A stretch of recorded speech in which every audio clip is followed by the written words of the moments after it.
Aleluia, glória a Deus, glorificado seja o nosso Deus, amém. A paz do Senhor Jesus, Deus abençoe a todos, a paz para você que está nos assistindo, nos vendo, que a palavra venha de encontro ao teu coração, venha de encontro à tua necessidade, a nossa, a minha necessidade, em nome de Jesus, amém. Vamos ficar de pé para nós iniciarmos com uma oração, falar com Deus. Já foi orado, mas a oração nunca é demais, queridos. Quando nós pensamos que estamos cansados, abatidos, exaustos, aí nós precisamos orar a Deus. Eu estava falando para minha esposa ali, eu falei, eu estou em pé pela misericórdia de Deus. Mas o Senhor é o que cura, é o que restaura, é o que levanta. Senhor, em nome de Jesus, obrigado por esta noite. Obrigado pela minha vida, pela nossa vida, Deus, por estarmos aqui na Tua presença. Gratidão, meu Deus, pelo Teu amor. Gratidão, meu Deus, por ter nos trazido aqui, Senhor. Se o Senhor nos trouxe aqui é porque a Tua palavra, Senhor, precisa ser pronunciada. É porque alguém necessita ouvir, Senhor. É porque o presbítero precisa falar e também ouvir e colocar em prática, em nome de Jesus. Então, Deus, abra o nosso raciocínio. Abra a nossa mente, os nossos corações, que a Tua palavra venha fluir e venha fazer efeito nas nossas vidas, Pai. Em nome do Pai, em nome do Filho e do Espírito Santo de Deus. Amém. Podem se assentar, meus queridos. Aleluia.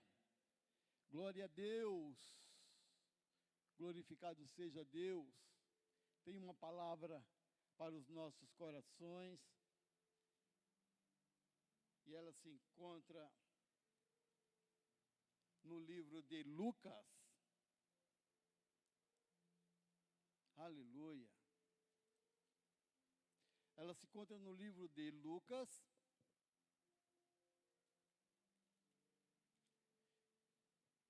capítulo 3, ou seja, perdão, capítulo 4, versos 18, amém? A palavra se encontra no livro de Lucas, capítulo 4, versos 18, aleluia.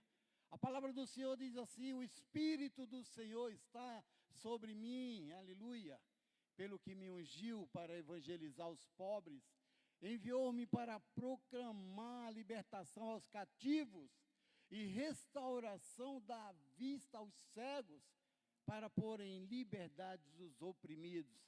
Senhor, obrigado por esta palavra.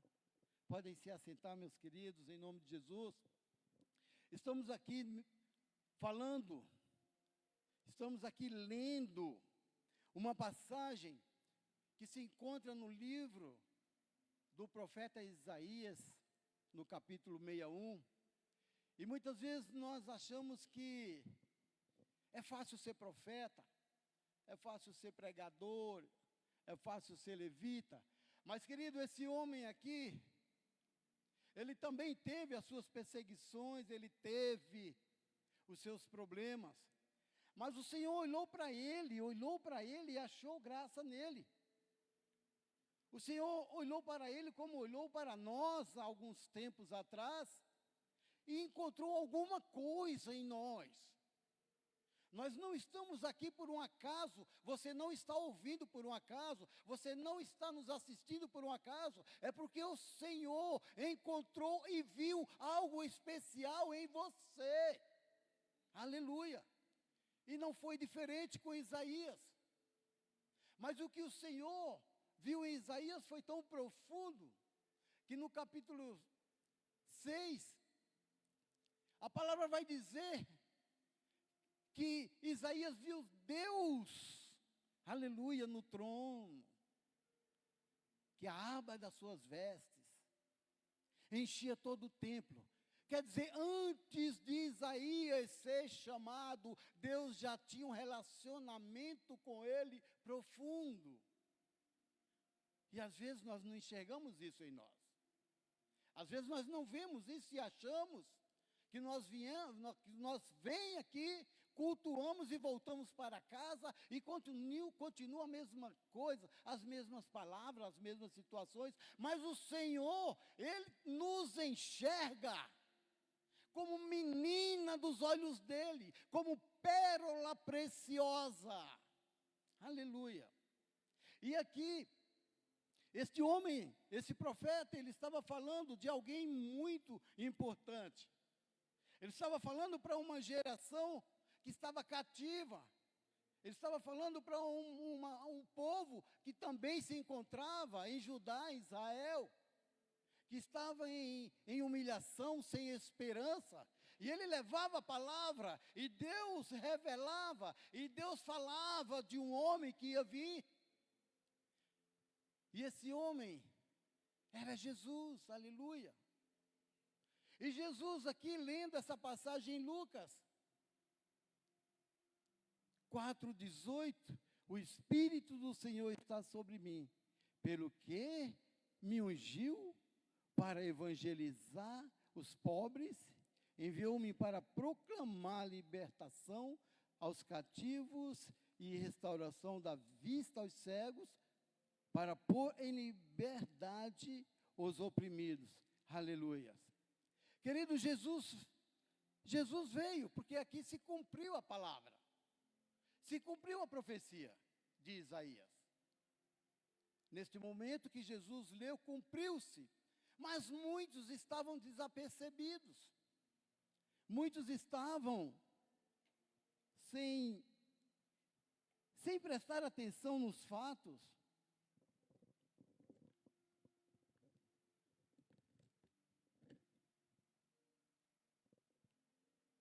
Aleluia.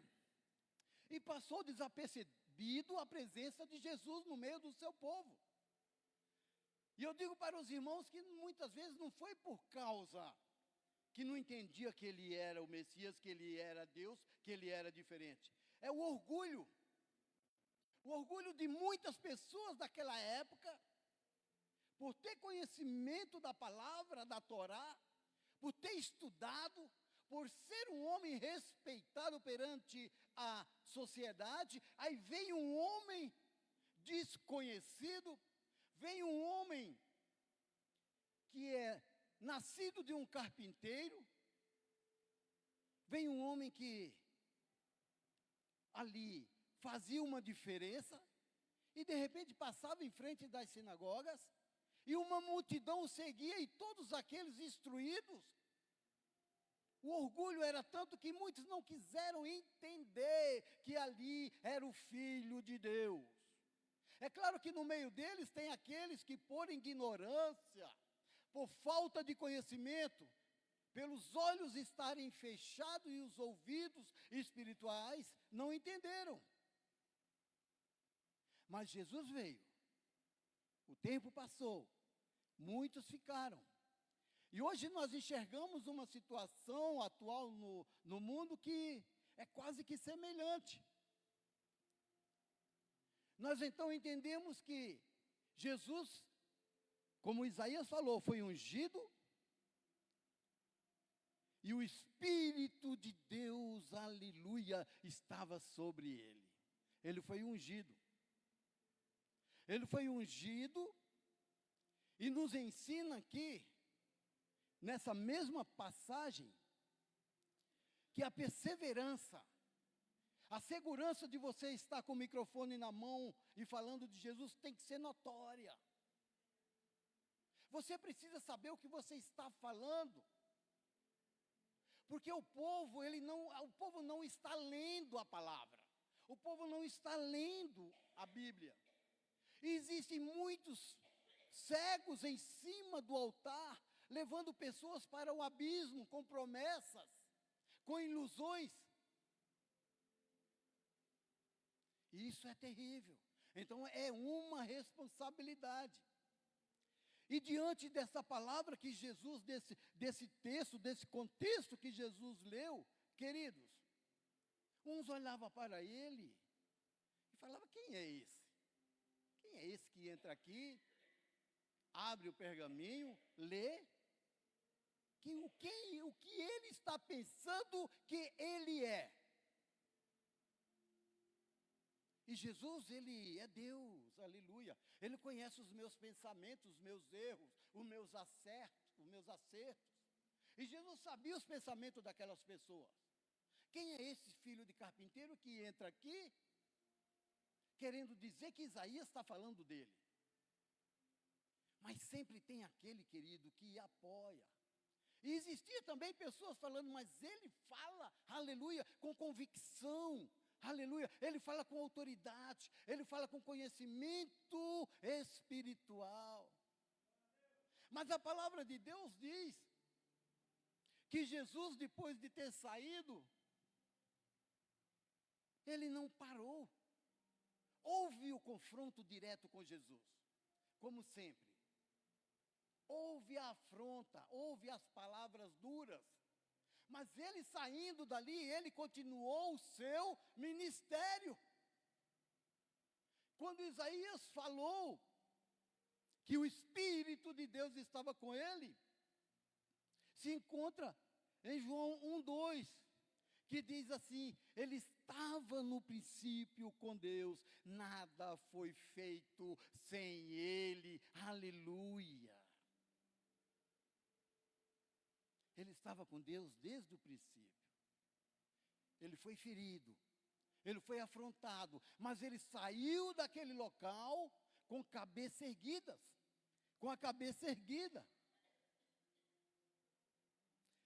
E o que ele nos ensina aqui?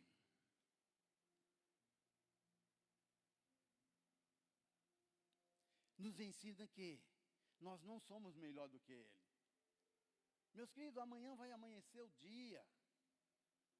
O confronto vai vir, as bênçãos vão vir sobre aqueles que entendem e que está de coração puro e de acordo com a vontade de Deus para receber. Mas o confronto vai vir, a menos que o soldado esteja sentado, continue sentado, não se levanta, não fala, não age. A menos que aconteça isso. Mas se você levantar como soldado que foi constituído, se você levantar com a unção que foi lhe dada, se você se levantar com o Espírito Santo, aleluia, você vai fazer a diferença em algum lugar na vida de alguém. Você vai encontrar pessoas falando o contrário. Você vai encontrar problemas, você vai encontrar pessoas te acusando, mas nós precisamos entender que devemos levantar a cabeça e continuar em linha reta, fazendo a vontade do Pai. Foi muito bonito o testemunho da irmã, das duas irmãs aqui, da diaconisa. Porque o seu esposo, o diácono Pedro, ia levar ela, porque o marido, ele não é só um provisor de casa, queridos. O marido não foi feito só para trazer alimentos, o marido foi feito para trazer segurança à esposa. Nós precisamos ser homens que a mulher olhe e encontre segurança e diga: este é homem, é o meu marido. Se ele está em casa, o meu marido chegou, me ajuda a resolver problemas. Se eu estou na rua, eu estou seguro porque existe um homem, marido, do meu lado. Quer dizer, se nós não transmitimos esta confiança para o nosso lar, para a nossa esposa, fica difícil. O homem, ele precisa ser homem. E por que eu estou falando isso? Porque eu também sou esposo. E também tenho família. E aquela que está do outro lado, aquela mulher que se encontra aí na tua casa, ela tem que olhar para você, aleluia. Ela tem que olhar para você como um porto seguro na tua vida. Se você não demonstra nada disso, se você não é nada disso na sua casa, como que a esposa vai olhar se você não transmite segurança? Homens, nós precisamos transmitir essa segurança, porque faz parte do amor, faz parte do zelo, faz parte do cuidado. Agora, voltando para a palavra, diante de tanta rejeição, não parou, continuou o seu propósito. Significa que o propósito de Deus nas nossas vidas não pode parar, tem que ser maior que as afrontas. Querido, as promessas de Deus, elas precisam acontecer. Mas Deus precisa olhar para mim e ver um homem de confiança, um homem verdadeiro, que é capaz de falar uma palavra de amor, uma palavra de evangelismo, uma palavra de cura e de libertação, sem se preocupar com o que vão falar com o vizinho da esquerda ou da direita.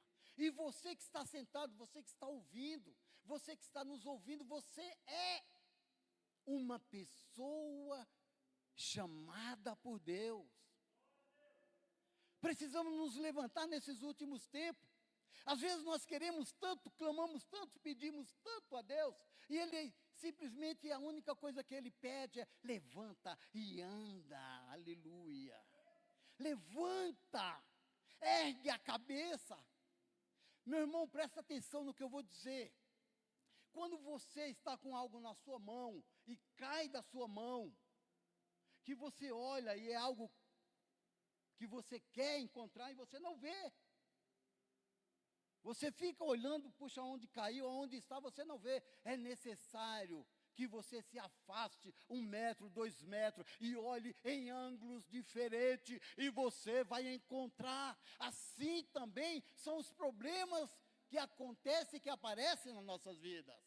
É necessário nós olharmos com ângulos diferentes, com o ângulo que Deus nos dá, com os olhos da fé.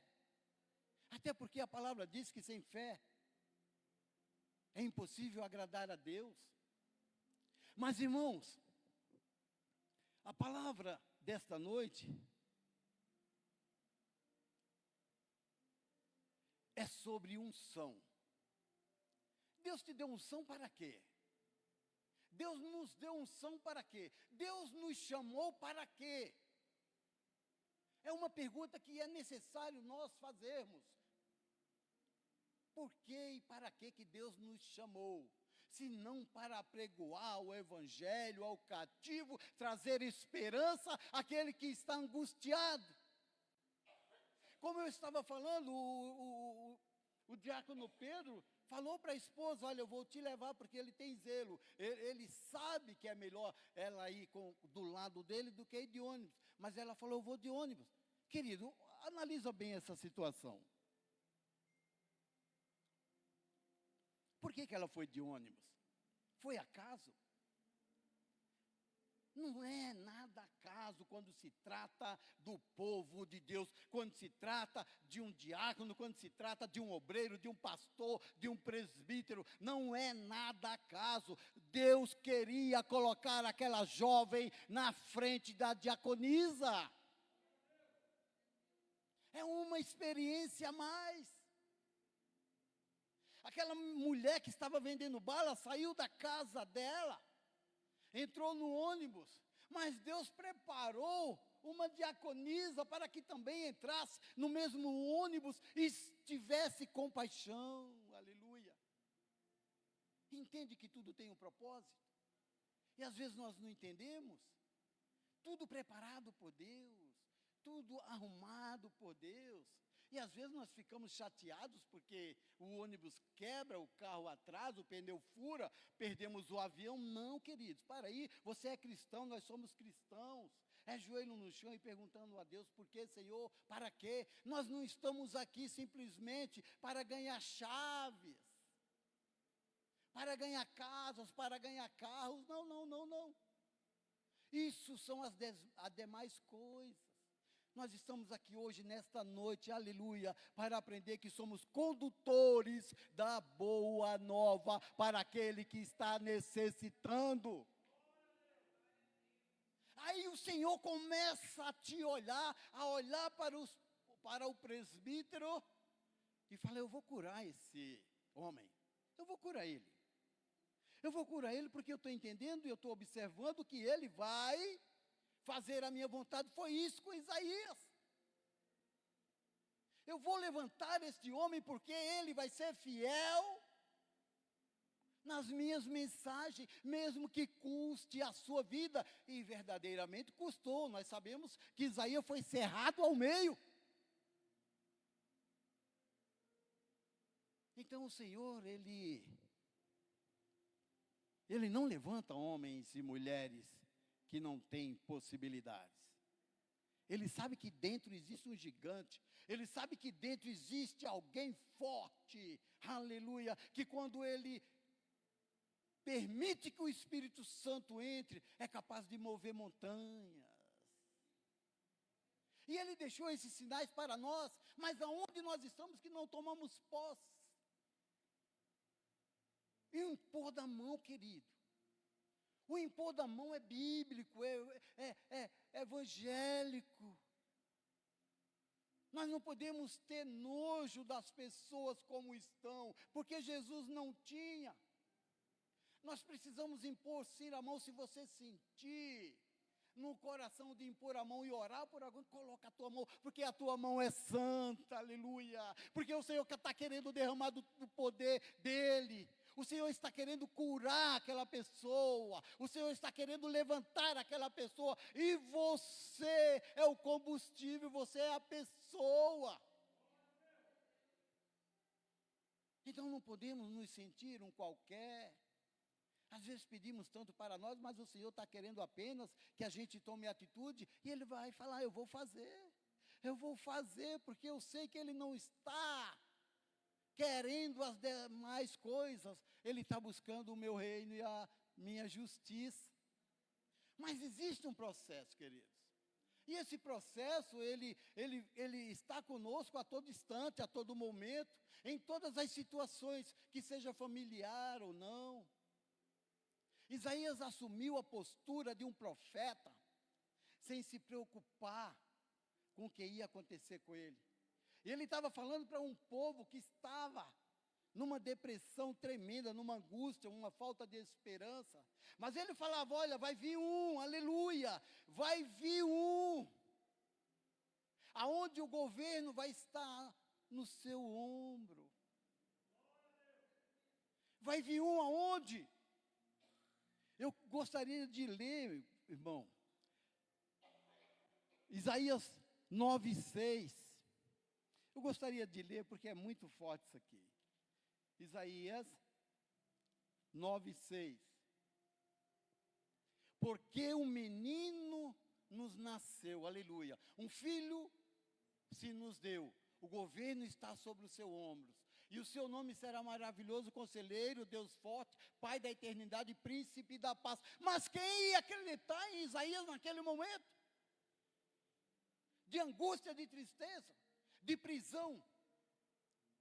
Mas ele continuou, ele não parou, acreditando ou não. Ele falava, vai nascer um homem filho de Deus, que vai fazer a diferença na terra. E nós aderimos este nome, queridos. Esse versículo que Isaías aqui escreveu, nós aderimos. É o nosso Jesus, é o nosso Rei, é o nosso Redentor, é o leão da tribo de Judá. Então nós não podemos ser fracos, nós não podemos nos acovardar. Nós só precisamos abrir a nossa boca, porque Ele vai encher, Ele vai encher. Às vezes nós subimos no altar e perguntamos, Senhor, o que eu vou falar? O que eu vou falar de Ti? Porque o Senhor é tão grande, é tão maravilhoso, por mais que eu tente, é falho diante da Tua glória. É falho diante da Tua majestade. Mas existe zelos, queridos, compromisso com a obra, com a unção, com o Espírito Santo, porque Ele não nos chamou para ficarmos sentados, Ele não nos chamou para ficarmos com a boca fechada, Ele nos chamou para fazer aquilo que Ele fez. E Paulo, o apóstolo Paulo, ele diz assim, sejam meus imitadores. 2 vezes Na terceira vez, o apóstolo Paulo fala, seja imitadores de Jesus. Por que Paulo falou, seja meus imitadores? Porque Paulo renunciou a sua vida, renunciou os seus propósitos terrestres em prol do amor de Jesus, em prol da obra de Jesus. Ele não se incomodava mais se era perseguido, ele não se incomodava mais o que iria acontecer, mas ele falava, aleluia, aquilo que ia restaurar a vida de alguém. O amor de Paulo pelas pessoas era maior do que a preocupação dele, do que ia acontecer com ele, com o seu físico ou com sua vida particular, queridos. Este é o homem e é a mulher que Deus levanta na face da terra para fazer a vontade dele. Esta é a pessoa. E nós aprendemos aqui a cada dia. O que eu entendo é que a unção não é para agradar, e sim para confrontar pecados e trazer esperança ao cativo. A unção foi feita para o evangelismo, para dar esperança, para abraçar, para falar que existe um mundo melhor e uma coroa para se ganhar, se você continuar firme na presença de Deus.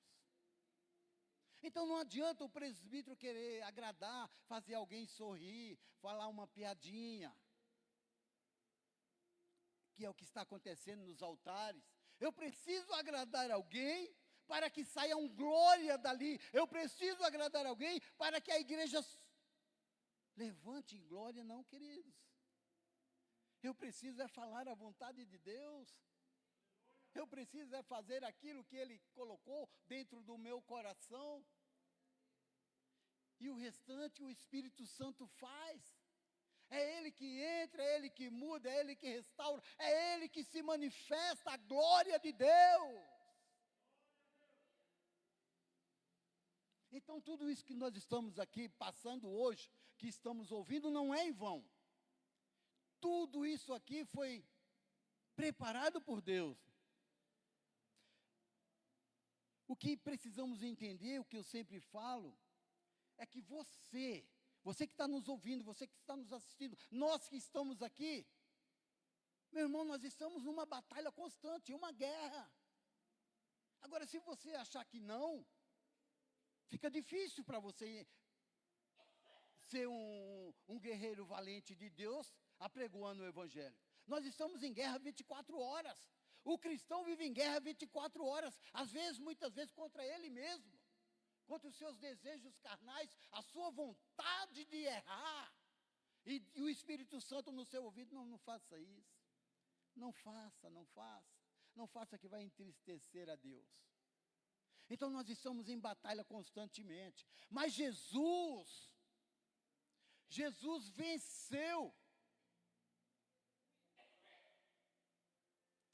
o mal. Ele não descansa. Mas Jesus nos deu o poder de vencer, irmão. Por que muitas vezes as pessoas não gostam de palavras como essa?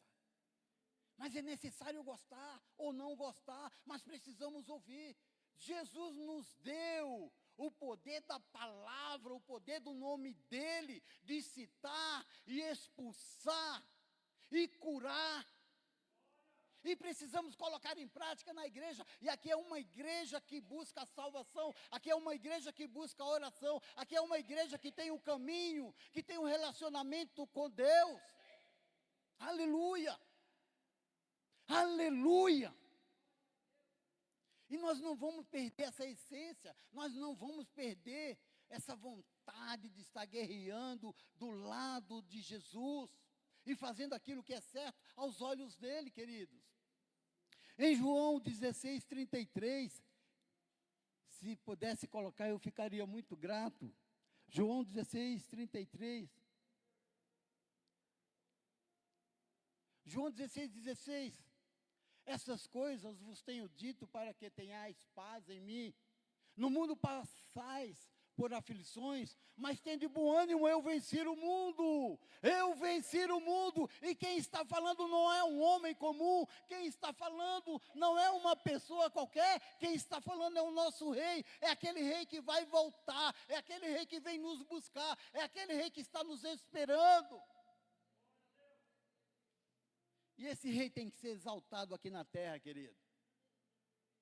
Independente de tudo, independente de governos, independente de sistemas, não importa o que eles dizem ou façam, mas Jesus é o Rei dos Reis e o nosso Redentor, e virá para nos buscar. Aleluia! Vamos nos levantar e aplaudir a Jesus. Vamos nos levantar e aplaudir a Jesus, porque Ele é digno e Ele está aqui nesta noite nos instruindo, nos ensinando e dizendo que não somos qualquer um. Amanhã vai vir situações, amanhã Deus vai enviar pessoas, amanhã Deus vai enviar bênção. E esteja preparado para receber, porque Ele é fiel naquilo que faz. Aleluia, glória a Deus.